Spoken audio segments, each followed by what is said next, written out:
Hello and welcome दोस्तों, एक बार फिर से बहुत बहुत स्वागत है आप सभी का हमारे यूट्यूब चैनल डिफेंस पॉइंट पर। दोस्तों, आज की इस वीडियो में हम आपके लिए लेकर आए हैं इंडियन कोस्ट गार्ड नाविक जीडी एग्जाम के लिए एक छोटा सा प्रैक्टिस है। तो आइए शुरू करते हैं आज का हमारा ये वीडियो। दोस्तों, इससे पहले कि हम वीडियो शुरू करें, अगर आपने अभी तक हमारे चैनल को सब्सक्राइब नहीं किया है तो इसको सब्सक्राइब जरूर से कर लें और बेल आइकन को प्रेस कर लें ताकि आपको हमारे द्वारा दिए जाने वाले सभी लेटेस्ट अपडेट्स मिलते रहें। तो देखिए, पहला प्रश्न क्या है। तो पहला प्रश्न है कि गुरुत्वीय क्षेत्र की तीव्रता का मान अधिकतम होगा। तो गुरुत्वीय क्षेत्र की तीव्रता का मान जो है वो ध्रुवों पर अधिकतम होता है। तो इसका करेक्ट आंसर होगा ऑप्शन सी, ध्रुवों पर। देखिए, अगला प्रश्न क्या है। तो अगला प्रश्न है कि बैरोमीटर के पारे के स्तंभ का एकाएक गिरना घोतक है। ठीक है, तो बैरोमीटर के पारे का जो है वो अचानक से गिर जाना आंधी का घोतक माना जाता है। तो इसका करेक्ट आंसर होगा ऑप्शन ए, आंधी।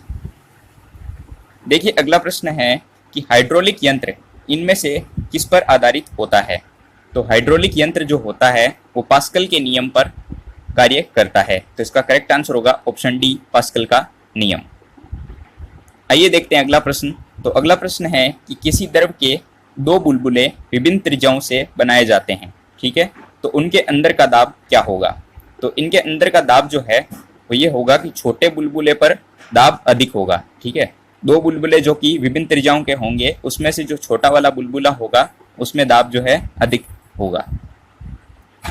देखिए, अगला प्रश्न है कि घरों में अर्थिंग का उपयोग होता है क्योंकि घरों में अर्थिंग का प्रयोग इसलिए किया जाता है कि उपयोगकर्ता की सुरक्षा बनी रहे। तो इसका करेक्ट आंसर हो जाएगा ऑप्शन डी, उपयोगकर्ता की सुरक्षा के लिए जो है वो घरों में अर्थिंग का उपयोग किया जाता है।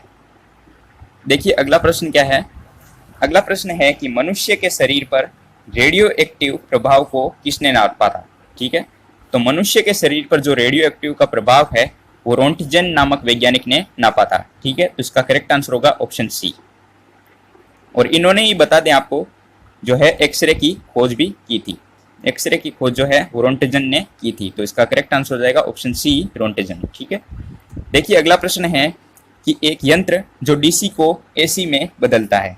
ठीक है, तो ऐसा यंत्र जो कि डीसी को एसी में बदलता है वो दोलित्र कहलाता है। तो इसका करेक्ट आंसर होगा ऑप्शन सी, दोलित्र। आइए देखते हैं अगला प्रश्न। तो अगला प्रश्न है कि निम्नलिखित प्रश्न में दिए गए विकल्पों में से विषम शब्द को चुनिए। ठीक है, इनमें आपको बताना है कि विषम शब्द कौन सा है।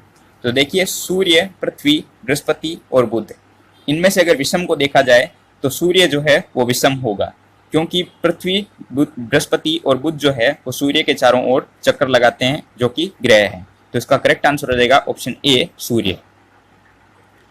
आइए देखते हैं अगला प्रश्न।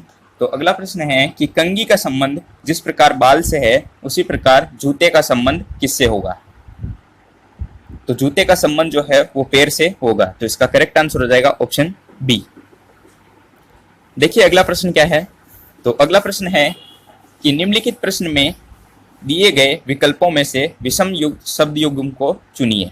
ठीक है, तो विषम शब्द युग्म कौन सा है उसको चुनना है। तो गंगा जो है वो नदी होती है और कलम जो है उसका लिखना, शुतुरमुर्ग जो कि पक्षी है, मिर्च जो कि मसाला है। ठीक है, तो इसमें जो है वो कलम भिन्न हो जाएगा। ठीक है, क्योंकि कलम जो है वो लिखना ये इसमें अलग से हो जाएगा। तो विषम शब्द जो होगा वो होगा कलम, लिखना।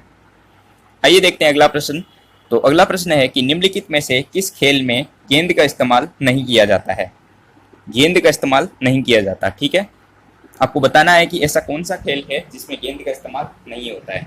आपको पता होगा कि फुटबॉल, क्रिकेट और टेनिस में जो है वो गेंद का इस्तेमाल किया जाता है, चाहे वो छोटी गेंद हो या फिर बड़ी गेंद हो। लेकिन अगर देखा जाए तो बैडमिंटन में जो है वो किसी भी प्रकार की गेंद का इस्तेमाल नहीं किया जाता क्योंकि इसमें जो है वो कॉक का इस्तेमाल किया जाता है। तो ऑप्शन सी जो है इसका करेक्ट आंसर हो जाएगा।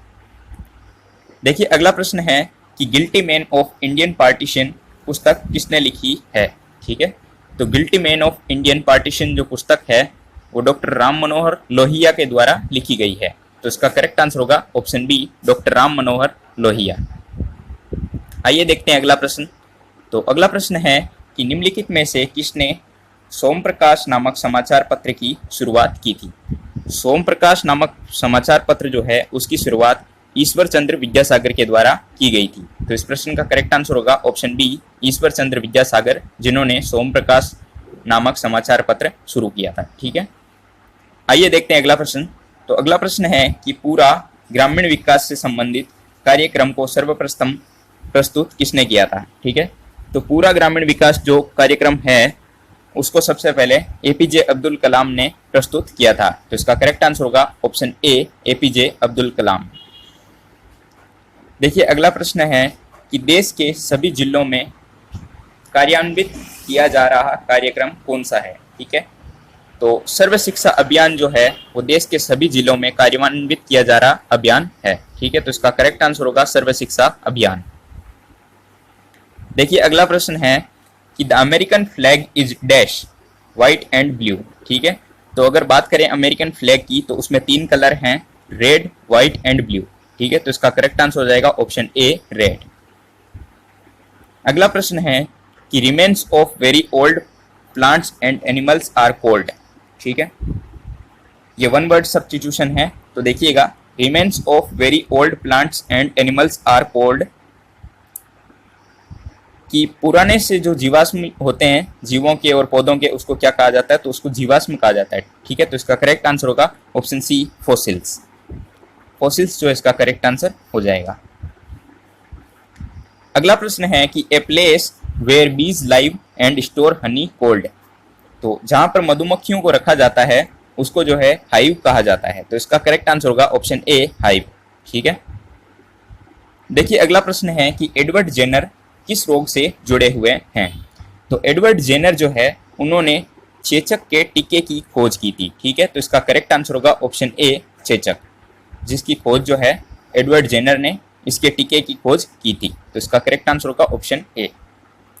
दोस्तों अगला और अंतिम प्रश्न जो कि आप लोगों के लिए है, इसका आंसर जो है नीचे कमेंट बॉक्स में हमें कमेंट के माध्यम से जरूर से बताइएगा। आपके लिए प्रश्न है कि आनुवंशिकता के नियम के जन्मदाता कौन है? और आपके ऑप्शन हैं डार्विन, वेलेस, मेंडल और लेमार्क। इसका करेक्ट आंसर क्या होगा नीचे कमेंट बॉक्स में हमें कमेंट के माध्यम से जरूर से बताइएगा। आज के लिए बस इतना ही। आई होप आपको वीडियो पसंद आया होगा, तो इस वीडियो को लाइक कीजिएगा और चैनल को अभी तक सब्सक्राइब नहीं किया तो उसको सब्सक्राइब जरूर से कर लीजिएगा। मिलते हैं अगले वीडियो में, तब तक के लिए जय हिंद।